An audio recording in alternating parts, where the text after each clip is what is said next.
मैं कई बार कहता हूं कि भगवान सब कुछ करे तो किसी माता पिता के रहते उसका बच्चा उसे छोड़कर ना जाए, इससे बड़ा कोई दुख नहीं है।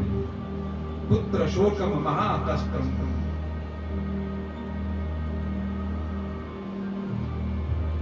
पांडवों ने अपने पुत्रों को खोया है, गांधारी ने अपने पुत्रों को खोया है, दुर्योधन ने अपने पुत्रों को खोया है। दूसरी बार ऐसा महाभारत ना होना। 5-5 बालकों की दिया बड़ी हुई, क्या कहेगा? बालों को कचोट रही है, बोला भी नहीं जा रहा है, समझ नहीं आ रही है क्या बोलूं। जैसे तैसे कंठ में आवाज आई, स्वामी को आवाज लगाई, अर्जुन वापस ही आ रहे थे, भगवान कृष्ण साथ में थे। आवाज सुनी, भागते हुए पहुंचे और पहुंचकर सामने देखा 5-5 बालकों धड़ बड़े बड़े। किसने किया ये द्रौपदी? किसने किया? क्या बोले द्रौपदी? इशारा किया। आज भगवान को पहली बार आदेश दिया है महाराज। विचित्र बात है, पूरी महाभारत हो गई 18 दिन की, रोज नए नए, यहां तक कि विष्णु पितामह ने प्रतिज्ञा ले ली, दुर्योधन ने प्रतिज्ञा ले ली अर्जुन को मारने की। कितनी प्रतिज्ञाएं हुई हैं और उन प्रतिज्ञाओं से कभी भी घबराए नहीं अर्जुन। और एक बार भी भगवान को तू संबोधन माने आदेश नहीं दिया, लेकिन आज विजयी हो गए। और जब पुत्रों पर आंच आई, पुत्रों के सर कट गए, आज महाभारत के बाद पहली बार अर्जुन ने कृष्ण को आदेश दिया। क्या आदेश दिया? केशव जाओ, जल्दी रथ लाओ, मैं छोड़ूंगा नहीं उसको, मैं प्रतिज्ञा करता हूँ। क्या बोले? जिसने भी मेरे अबोध बालकों को मारा है, मैं उसे जीवित नहीं छोड़ूंगा। क्षत्रिय की प्रतिज्ञा सब कुछ होती, मैं छोड़ूंगा नहीं। भगवान कुछ ना बोले, भागते हुए गए, रथ को लाए और बिठा दिया, और जिस तरफ इशारा किया था वहां भागते हुए गए। अश्वत्थामा का आकर भागता, ब्रह्मास्त्र भी चलाया, और वो सब संधान करके पकड़ कर खींच कर ले आए और द्रौपदी के पास धर दिया। द्रौपदी से कहा, ले, इसने तेरे पुत्रों को मारा है, खड्ग हाथ में पकड़ा दिया, ले प्रतिशोध, बदला ले ले। हम आप होते तो शायद मार भी देते, क्योंकि समय भी हमारे पक्ष में था, जनबल भी हमारे, बाहुबल भी हमारे, हर एक पक्ष हमारे पक्ष में था। लेकिन धन्य है द्रौपदी को, वंदन है इसको, प्रणाम है इसको। ये अश्वत्थामा के पक्ष में खड़ी हो गई और हाथ जोड़कर बोल रही है अर्जुन से, पांडवों से। क्या कह रही है? वाच चासहन्तस्य बंधना नयनं सती मुच्यतामेष ब्राह्मणो नितरां गुरु। स्वामी छोड़ दो उसे, स्वामी छोड़ दो उसे। अर्जुन ने कहा, बावरी तो नहीं हो गई तू?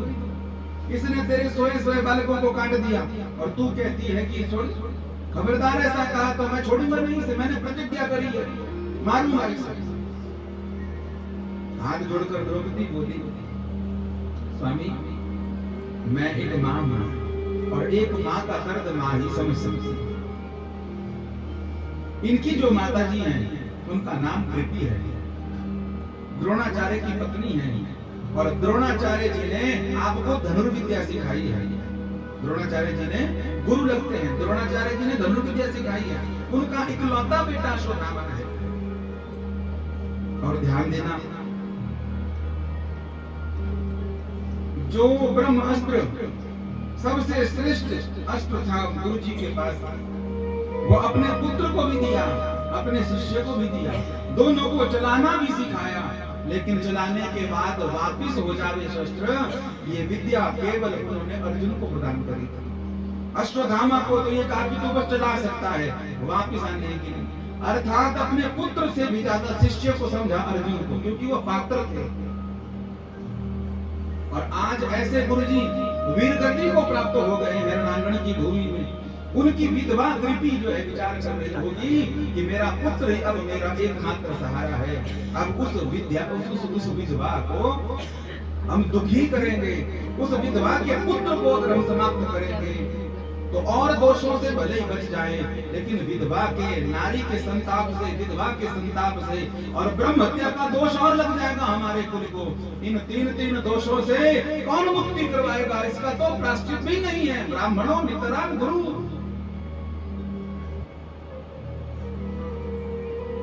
नारी सताय तीन मिटे, रावण कौरव कंस, ब्राह्मण सताए सब मिटे, कुल वैभव और वंश। तीन तो ज्वलंत प्रत्यक्ष उदाहरण है। नारी सताए तीन मिटे। पहला कौन? रावण। जानकी जी पर बुरी नजर डाली, आज वंश ही खत्म हो गया। रावण कौरव, कौरवों का भी वंश खत्म हो गया। दुर्योधन ताव दे रहा था जंघा पर और द्रौपदी रजस्वला अवस्था में थी। जब जुए में हार गए थे पांडव, तो क्या कहा था दुशासन से दुर्योधन ने? बोले इसकी साड़ी खींच और नग्न अवस्था में मेरी जंघा पर बिठा इसको। जिस द्रौपदी का मुखमंडल 5 पांडवों के अलावा, पिता के अलावा किसी और ने नहीं देखा था, उसको कह रहा था कि भरी सभा में वस्त्र उतार कर जंघा पे रख दे। कैसी दृष्टि रही होगी उसकी। लेकिन ऐसा कोप हुआ, दुशासन ने बाल खींचे और बालों को खोल दिया, और जैसे ही बाल खोले उसके बाद ऐसी दृष्टि पड़ी कि दृष्टि पड़ते ही कौरवों का नाश हो गया। लोग तो कहते हैं महाभारत में मारे गए कौरव, कोई कहता है भगवान कृष्ण ने मारे कौरव, लेकिन हमारे गुरुदेव भगवान कहते हैं द्रौपदी के कोप ने जो है तो कौरवों को मार दिया। बाकी तो सब निमित्त बने हैं महाराज। द्रौपदी का पढ़िए, जहां से 25वें अध्याय से लेकर गीता जी को लिया गया है, 18 अध्याय लिए गए हैं महाभारत से, उसके बाद भी देखिए लोग कहते हैं कि महाराज पांडवों ने युद्ध किया। द्रौपदी ने कहा अगर तुम नपुंसक हो गए हो और अगर तुम युद्ध नहीं करना चाहते अपने अधिकार के लिए, अपने धर्म के लिए, अपने कर्तव्य के लिए, तो हट जाओ पीछे सब, मैं अकेली जाकर ही पूरे कौरवों का नाश कर दूंगी। तब भगवान कृष्ण ने समझाया, अरे द्रौपदी सुधा क्या कर रही है तू? सब लोग कहेंगे कि ये पुरुष किस काम के हैं, तब तो चिंता मत कर, मैं इनको आश्वासन देता हूँ। तब भगवान शांति दूत बनकर गए और फिर उसके बाद पांडवों को उकसाया, अरे युद्ध करने तो चल पड़ो। अद्भुत है महाभारत की कथा महाराज। और रामायण में भी राम जी की समर्थता नहीं थी रावण को मारने की। सीतारण्य छपता है अयोध्या से रामायण। जानकी के कोप ने जो है तो रावण को मार दिया। रावण को पता था 14 चतुर्युगी तक जिया है महाराज, छोटी आयु थोड़ी है। और पहुंचा जनकपुर तक रावण। पता लग गया था कि मुझे मारने वाला जो है तो इस घर में जो पैदा होगी उसके साथ विवाह होगा, तो मैं देखूं तो सही वो कौन है। और जब जानकी जी का जन्म हुआ, वो यज्ञ कर रही थी, यज्ञ करने के लिए फूल लेने के लिए गई हुई थी। उस समय रावण ने कहा क्यों ना मैं इसको यहाँ समाप्त कर दूं, इसका हरण कर दूं।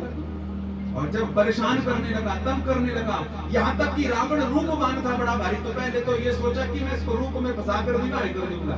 जब मेरे साथ विवाह हो जाएगा तो मुझे मारने वाला जो इसका विवाह इसके साथ नहीं होगा तो फिर मेरा काल टल जाएगा। तो वो हाव भाव कोई भी नहीं चले, तो सोचा फिर मार दूं। तो जानकी जी ने एक साधारण सी शलाका उठाई और उस शलाका को फेंका। फेंकते ही आज गौतम ऋषि जी के पुत्र जो हैं शतानंद जी, जो कुल पुरोहित हैं, उन शतानंद जी ने हाथ जोड़े, बोले आप क्या कर रही हो जानकी जी? इसको तो राम जी के हाथों से ही मरना है। अगर आप इसको अभी मार देंगी तो राम जी जो है तो वन में नहीं आएंगे, और वन में नहीं आएंगे तो यहाँ धनुष कौन तोड़ेगा? धनुष नहीं तोड़ेगा तो आपका विवाह कैसे होगा? और वो हम जो है तो उनका विवाह कैसे पढ़ेंगे? सबको आनंद देने के लिए भगवान लीला कैसे करेंगे अगर आप अभी मार दोगे तो? इसलिए जानकी जी ने उस शलाका को वापिस ले लिया, वापिस ले लिया। रावण ब्राह्मणों को यज्ञ करने नहीं देता था, जो यज्ञ करता था उनको काट देता। जो रावण के विरुद्ध में युद्ध करता था, और जो रक्त निकलता था उन ब्राह्मणों के सिर से उसको धरती गिरने नहीं देता था, उसको स्वर्ण के कुंड में डालता था, गागर में भरता था, और भरकर बहुत बड़ा कुंड तैयार हो गया था, बहुत बड़ा कुंड तैयार हो गया था। आज जानकी मैया उस कुंड को जान गई, और जो तिनका फेंका था उस तिनके को वापस लिया, और वापस लेकर उसको आज्ञा प्रदान करी कि उन ब्राह्मणों के रक्त के कुंड में जाकर तुम जाओ, उससे तीर प्रकट होगा, और उसी तीर से जो है इस दशानन रावण का अंत होगा। बोले भगवत्सल भगवान की। वही एक तीर जो है तो 31 तीर बनकर गया, और उसने रावण का संधान कर दिया। राम जी में नहीं है समर्थता, तो पारंबार भगवती जगत जननी के पास समर्थता है। नारायण। आज अश्वत्थामा को छोड़ने की बात कही गई। अर्जुन महाराज जी ने कहा मेरी प्रतिज्ञा का क्या होगा, मौन हो गए, क्या करूं क्या ना करूं। जानकी जी ने कहा छोड़ दो छोड़ दो छोड़ दो, ब्राह्मण है। तो नारी सताए रावण कौतम कंस, कंस ने बहन को अपने घर में रख लिया था, कारागृह में। आज कंस का वंश कोई पता नहीं। बोलो हाँ या ना। ये तीनों जितनी तीनों नारियां जो है जिनका हमने नाम दिया, चाहे वो जानकी है, चाहे वो द्रौपदी है, चाहे वो देवकी है, ये तीनों नारियां सौभाग्यवती हैं। और सौभाग्यवती से 1000 गुना ज्यादा दोष लगता है अगर आप विधवा नारी को सताते हैं। मैं आज से नहीं कई दिनों से बोल रहा हूँ, और गीता प्रेस में इसका प्रकाशन है, अपनी तरफ से नहीं बोल रहा हूँ, आप सबसे भी प्रार्थना कर रहा हूँ। आज नहीं मिलता मान सम्मान विधवाओं का। हमारे घर में शादी हो जावे, खूब बैंड बाजा सूप धूप गाड़ियां वाड़ियां सब कुछ ठीक होती है, सजाया जाता है, और हम जब पूजा करने लग जाते हैं, कोई कलश यात्रा करने के लिए जाता है, कोई कुल देवी पूजन को जाता है, घर में बहू आ गई तो बहू को लेकर हम मंदिर जाने लगते हैं, और कोई भी मार्ग में दिख जाए तो सबके मन में अनजन हो जाती है, अरे ये कहाँ दिख गई, अरे ये क्या दिख गई, अरे क्या दिख गई। अरे ऐसी भावना से मंदिर जाओगे, सारी उम्र पटकते रहो माथा, कुछ नहीं होने वाला। हमारे सनातन में नारियों को सम्मान दिया गया। नारी से ज्यादा जो है तो कन्या, नारियों में भी जातियां हैं, कन्या है, विवाहिता है और विधवा है। सौभाग्यवती स्त्री को साधारण दृष्टि से माना गया, उससे उच्च दृष्टि जो है तो कन्या की, और उससे भी ज्यादा विधवा की है। भगवान को क्या आवश्यकता पड़ी होती कुंती के साथ रहने की? पांडु नहीं थे, विधवा थी, और एक बार जो कह दिया कुंती ने, उस बात को टाला नहीं भगवान कृष्ण ने। मैं आपसे निवेदन करूंगा, अगर बहुत बार मैंने इस बात को बोला है कि किसी प्रकार से किसी की संतान नहीं हो रही है, 10 साल 15 साल हो गए विवाह को, डॉक्टर हार गए, मंदिर हार गए, पंडित हार गए, ग्रह भी सब निवारण कर दिया, आप 1 वर्ष तक लगातार किसी विधवा के चरणों में पड़ जाइए, रोज आशीर्वाद लीजिए, रोज आशीर्वाद लीजिए, रोज आशीर्वाद लीजिए।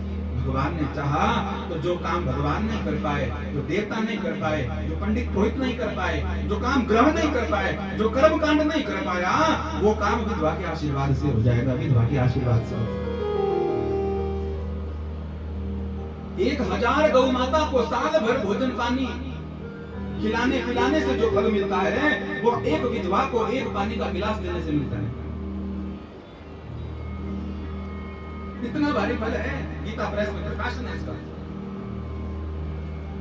और आपके घर में जो भी वृद्ध है वो विधवा क्यों ना, आपके घर में विवाह होगा ना, विवाह होगा, विवाह में कुल देवी का अर्चन की बात, स्थापना की बात आएगी। वो अम्मा कितनी बुढ़िया भी हो महाराज, उसके हाथ से ही कुल देवी का आह्वान करवाया जाता है, उसके बिना काम नहीं होता। और हम ऐसे महामूर्ख क्या करते हैं, अरे विधवा गई, इसका दर्शन हो गया, थोड़ी देर रुक लो, अब शकुन हो गया। अब शकुन नहीं हुआ है, शकुन हुआ है, विधवा का दर्शन हो जाए और क्या चाहिए जीवन में। विधवा पर बुरी दृष्टि ना डालें। और सबसे बड़ी बात, अगर आपको कोई विधवा धन देती है तो पहले तो उस धन को लो मत, और अगर वो माँ है या सासू माँ है या कोई आपकी हितैषी है और आपको प्रेम पूर्वक दे रही है, तो उस धन को प्रसाद समझ को लो और लेने के बाद उस धन को बड़े संभाल के रखना और ऐसी जगह पर लगाना जहाँ पर सत्कर्म हो, परमार्थ हो, पुरुषार्थ हो। व्यर्थ के काम में अगर आपने विधवा का धन लगाया तो सब कुछ तो हो जाएगा घर में, बरकत कभी नहीं होगी। आजकल विधवाओं पर पूरी नजर रखते हैं, विधवाओं के धन पर पूरी नजर रखते हैं, हमारे सहारा नहीं देते, पूरी नजर रखते। बहुत महिमा है विधवा की। आज द्रौपदी मैया ने जब कहा कि हमारे घर में ब्रह्म हत्या का दोष नहीं लगना चाहिए, इसलिए छोड़ दो इसे। क्यों? क्योंकि विधवा है कौन? कृपी। और उस विधवा कृपी की अगर हाय लग गई तो हमारा वंश भी कौरवों की तरह निर्वंश हो जाएगा। भले मेरे 5-5 पुत्र मारे गए हैं, 5-5 पुत्र मर गए हैं मेरे, लेकिन मेरे पास 5-5 पति तो हैं। मैं अपने दुख की बात उनसे कह सकती हूँ। कृपी के तो पति भी मर गए हैं और बेटे को हम मार देंगे तो फिर तो अकेली रह जाएगी। इसलिए उस विधवा को मत सताओ। इतना संकेत दिया है यहाँ पर। अर्जुन तो चुप हो गए, भीम मारने को दौड़े तो उनको भी शांत करवाया, पर अर्जुन ने कहा मैंने तो प्रतिज्ञा करी है और प्रतिज्ञा क्षत्रिय की सब कुछ होती है, प्राण जाए पर अब अगर इनको मारता हूं तो भी समस्या है, ब्रह्म हत्या का दोष लगेगा, विधवा का दोष लगेगा, और अगर नहीं मारता हूं तो खुद को ही मरना पड़ेगा। या तो इसको मारो या तो खुद मरो, करूं तो करूं क्या। और जब ज्यादा समस्या हो गई तब भगवान की याद आई। बोले भगवान वो इतने दूर थोड़ी थे कहीं पर। मैं तो कहता हूँ प्रभु जी धन्य है हमारे भगवान कृष्ण। पास में खड़े होकर भी, पास में खड़े होने के बाद भी उन्होंने बोला नहीं बीच में। हम तो कहीं बस स्टैंड पे भी खड़े हो जाएं, 2 आदमी बतिया रहे हो तो हम बीच में घुस जाते हैं सलाह देने के लिए। अपने घुटने की दर्द ठीक नहीं हो रही है, औरों को दवाई दे रहे हैं। कईयों को आदत है सब जगह बोलने की, मौन रहिए, कम बोलिए, और उनसे अगर बोलना है उनसे बोलिए जिनसे मतलब है। भगवान कृष्ण वही खड़े हैं पर कुछ नहीं बोले। क्यों? क्योंकि जितने पांडव हैं वो सब सारथी हैं, रथी हैं, और मैं क्या हूँ? मैं सारथी हूँ। और छोटों को बड़ों के बीच में बोलना नहीं चाहिए। तब पांडवों ने हाथ जोड़े और हाथ जोड़कर जो है और हाथ जोड़कर बोले प्रभु जी समस्या हो गई है, क्या करें? भगवान ने समाधान किया, क्योंकि एक नाते भगवान अर्जुन के गुरु भी हैं। तो गुरु शिष्य बने जब अर्जुन, तो गुरु बन गए भगवान कृष्ण और दिया समाधान। ब्रह्म बंधुरना हंतव्या आतताई अवतारहण मयि वो भयामनातं परिपय्यानुशासनम्।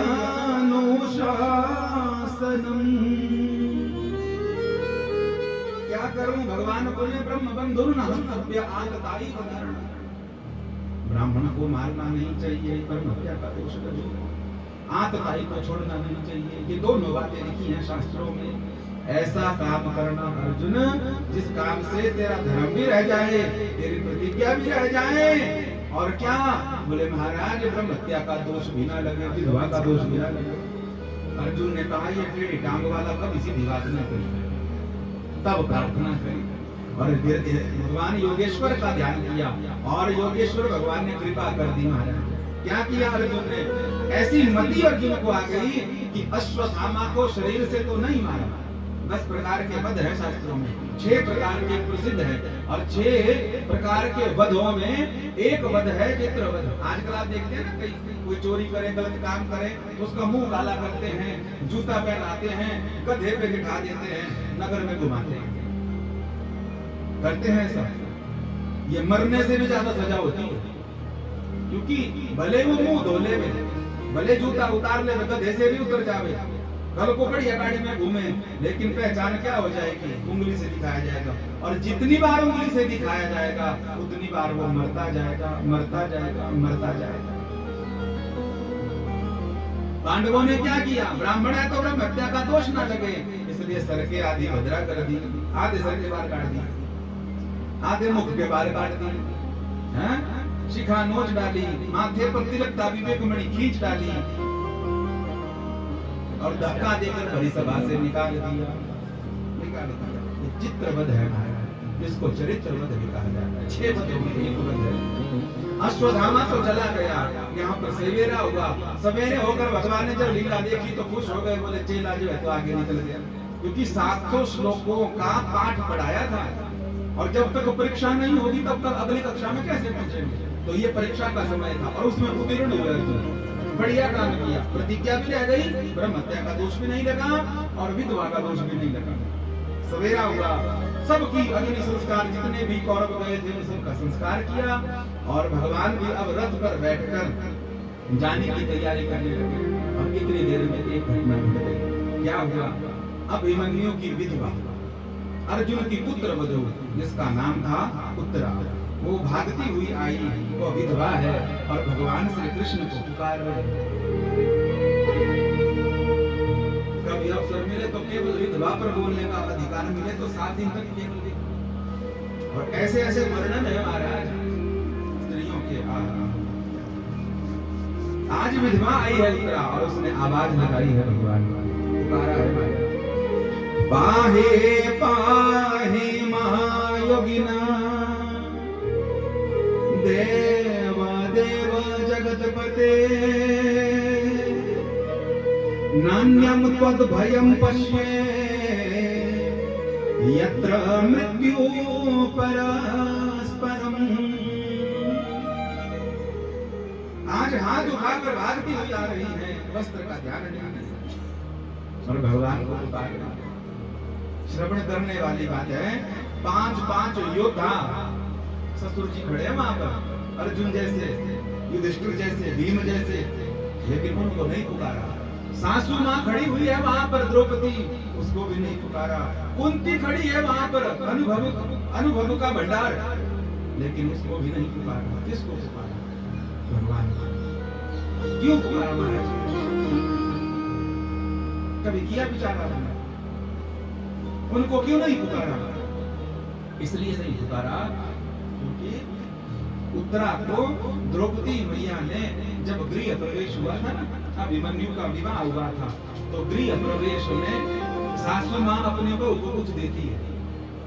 आप ही देते होंगे, कोई कंगन देता है, कोई हार देता है, कोई नेकलेस देता है, कोई कुछ देता है, कोई कुछ। जैसे कमाई होती है उस हिसाब से महंगे से महंगा फोटो भी लेते हैं दिखाने के लिए। लेकिन ये चीजें तो कितने दिन चलेंगी? गहना दे दोगे तो चौकीदारी करनी पड़ेगी, कपड़ा दे दोगे तो फट जाएगा कुछ दिन के बाद, कुछ पैसा भी दे दोगे तो कितने दिन चलेगा? ये चीजें दो ठीक है, लेकिन इनके साथ क्या दो? बोले कुछ संस्कार की बात करो, कुछ अनुभव की बात करो। आज सास और बहू का जितना बेड़ा गर्क टीवी वालों ने किया है उतना कोई किसी ने नहीं किया महाराज। और स्टार प्लस वाले तो जान के पीछे पड़ गए। बहू पहले कमरे में देख रही है, सास इस वाले कमरे में देख रही है, और दोनों को ऐसा बनाया गया जैसे सांप और नेवला होगा। और पता नहीं क्या क्या उन टीवी वालों के, पता नहीं अपने घर में कुछ नहीं होता, और ऐसे घर ऐसे सीरियल बनाते हैं एक, और कई सालों तक चलते हैं। वो एक कमरे में पूरा सीरियल बना देते हैं और एक बुआ तो घर में ही रहती है, और उस बुआ का तिलक देखो तो सांप की तरह याद होता है। परिणाम कुछ नहीं निकलता। जैसे न्यूज चैनलों पर आजकल डिबेट चलती है ना, एक मुसलमान मुचमुंडा बैठ जाता है और एक कांग्रेस वाला धर्मगुरु, एक बीजेपी वाला धर्मगुरु, एक झाड़ू वाला धर्मगुरु फिर लड़ रहे हैं आपस में महाराज। और न्यूज चैनल वाला लगता नहीं है कि रिपोर्टर है, ऐसा लगता है जैसे महाराज कुश्ती हो रही हो, और कुश्ती को जो बीच में रेफरी रहता है वो उस तरह खड़ा हो जाता है, बैठ जाता है, खड़ा होता है, और हम जो है तो देखते रहते हैं। उस डिबेट में आज तक कोई रिजल्ट नहीं निकला, वो मुर्गों की लड़ाई हो रही है जैसे, ऐसा देखते हैं बस। निकला कोई रिजल्ट? बोलो। आर्या पार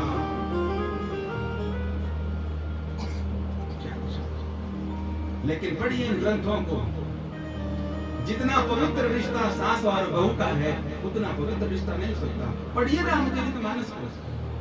जानकी मैया घर को आती है, कौशल्या मैया जो है तो आज भी अयोध्या में जाइए जो कनक भवन है सबसे प्रिय भवन था। राजा दशरथ को देवताओं ने वो प्रदान किया था। जब देवताओं के लड़ने के लिए गए और जीत कर आए तो देवताओं ने उनको कनक भवन दिया। ऐसे ऐसी मणियां लगी हुई थी उसमें। राजा इंद्र ने प्रसन्न होकर दिया। दशरथ जी ने कौशल्या को दिया और कौशल्या ने उसको रख के रखा। क्यों? बोले मेरे घर में जब मेरी बहू आएगी मैं उसको मुंह दिखाई नहीं दूंगा। और दिया सबसे प्रिय वस्तु दी। और जब आई तो पालकी पर बैठकर आई और जब नीचे पांव रखने की बारी आई तो कौशल्या ने फूल बिछाए हुए थे नीचे अपने बहू के लिए। हमने सुना है मेरी बहू बड़ी सुकोमल है, अब वो हमारी जिम्मेदारी है उसके पांव में छाले ना पड़ जाए।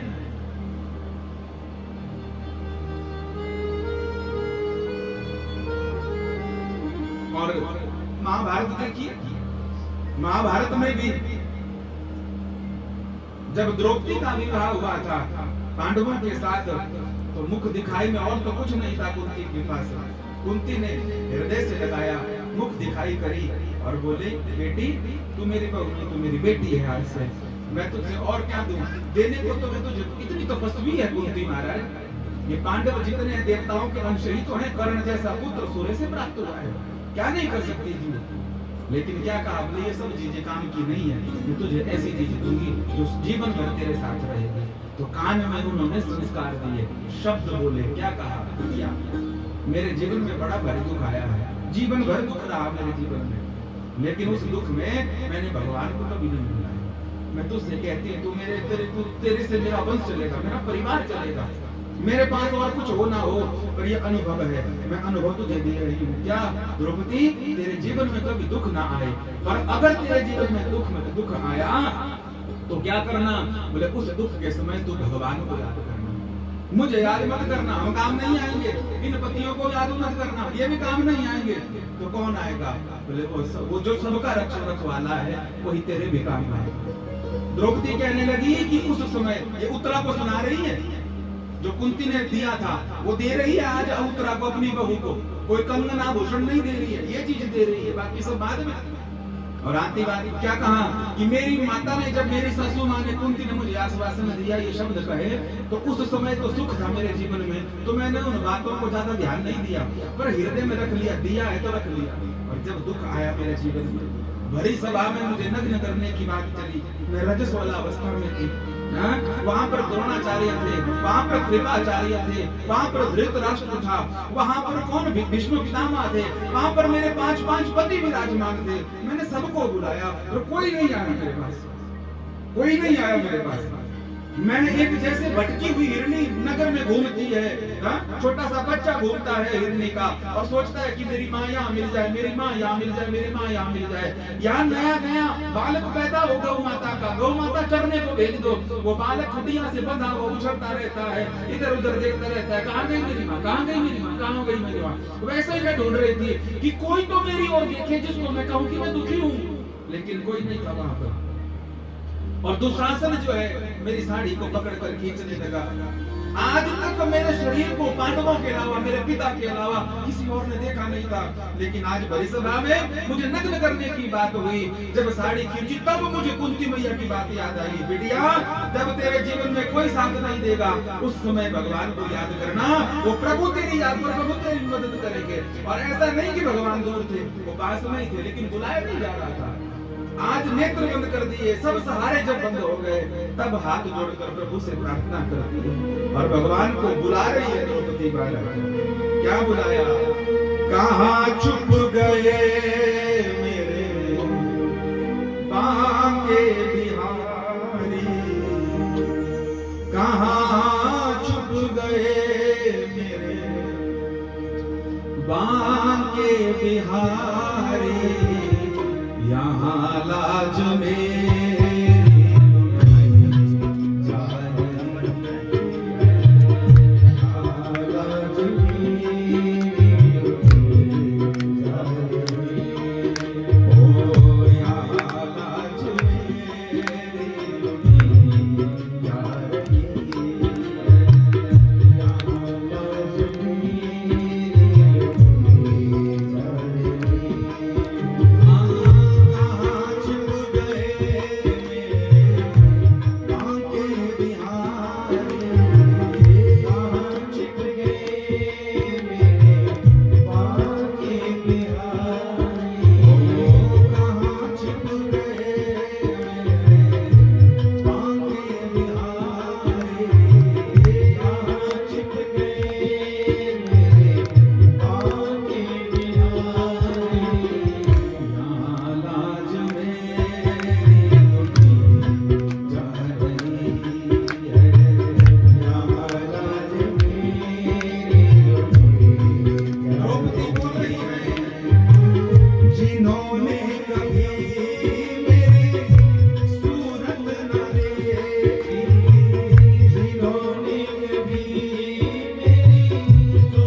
सब जगह आजमाइश कर लेना, सब जगह जो जो तुझे दिख रहे हैं, जो जो तुझे दिख रहे हैं, उन सब के ऊपर आजमाइश कर लेना।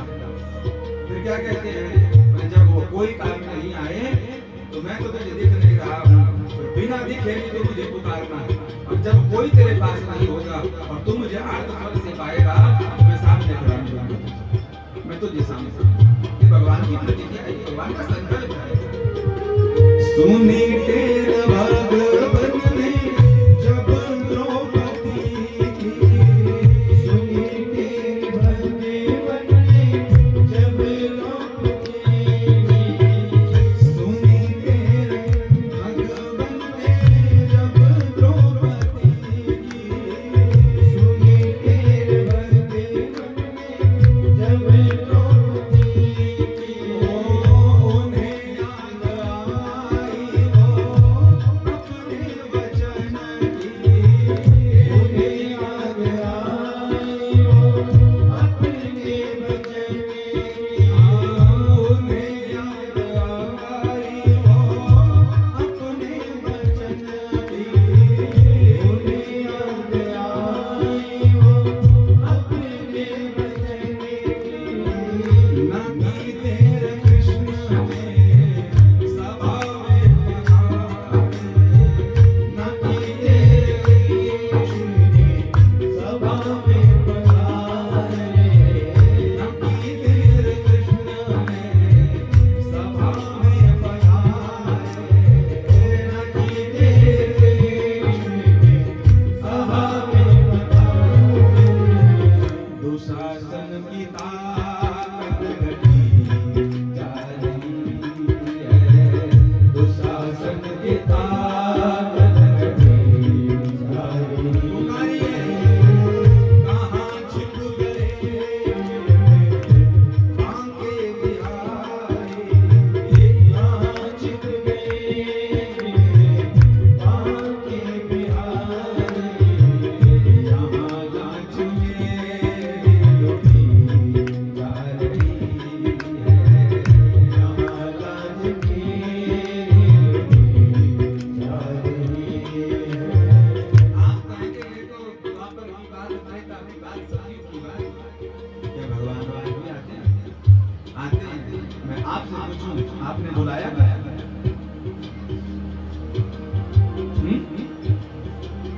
अगर बुलाओगे तो आएंगे, बिन बुलाए कौन आता है? जब तक नहीं बुलाओगे तब तक भगवान हमसे बात नहीं करते, भगवान का दर्शन नहीं होता, भगवान स्वप्न में भी नहीं मिलते, भगवान हमसे बोलते नहीं है। मीरा बाई जी की तरह आप बोलते हो, हमें जरूरत है उनकी, उनको नहीं है। हम जैसे कितने हैं,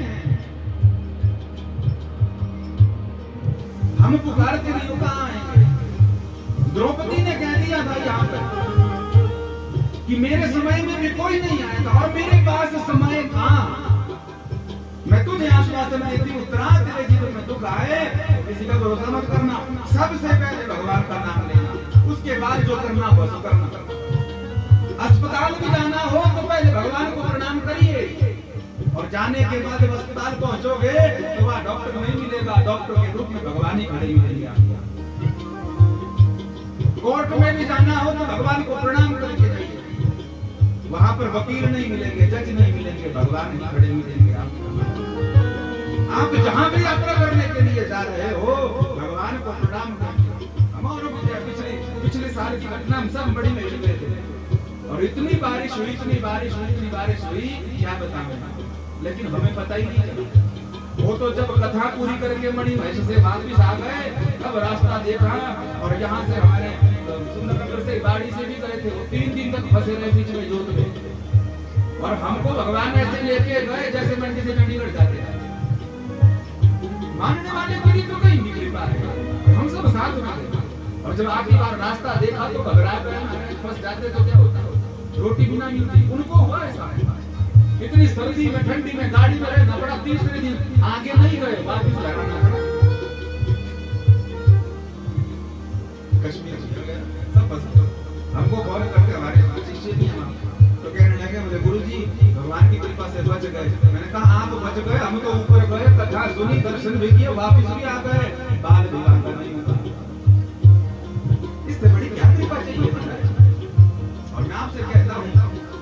तो कहो कि भगवान का है, भगवान का है, कहां से कृपा है? कोरोना के बाद जिंदा बैठे हो, इससे बड़ी कोई कृपा नहीं।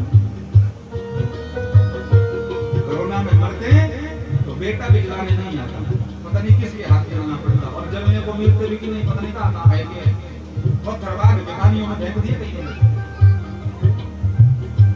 ये तो सब अगर जिंदा बचे हो तो भगवान का धन्यवाद है। वो आज भी आने के लिए तैयार है। उत्तरा को कहा था, उत्तरा ने भी किसी को नहीं बुलाया, जो सासुका ने, उनकी ने जो द्रौपदी को दिया आश्वासन, वही आश्वासन आशीर्वाद दिया था उत्तरा को, और उत्तरा ने उसका इस्तेमाल किया, भगवान को पुकारा, और भगवान एक रूप में दोबारा खड़े रहे, दूसरे रूप में गर्भ में प्रविष्ट हो गए। क्यों? क्योंकि गर्भ में उत्तरा का गर्भ बचा है, एकमात्र पांडव का अंश, और उसको अश्वत्थामा मारना चाहता है ब्रह्मास्त्र से। ब्रह्मास्त्र को दूर नहीं किया जा सकता, लेकिन भक्त के लिए भगवान नियम बदल देते हैं, और गर्भ में जाकर ब्रह्मास्त्र का संधान किया, और संधान करने के बाद जिस बालक की रक्षा करी, उस बालक का नाम ही परीक्षित हुआ है। बोलिए परीक्षित जी महाराज की। तो तब नहीं, आज भी भगवान विराजते हैं, पर पुकारना पड़ेगा। तब ही नहीं प्रभु आज भी आते, तब ही नहीं, सब गाइए, आज भी आते, तब ही नहीं प्रभु आज भी आते।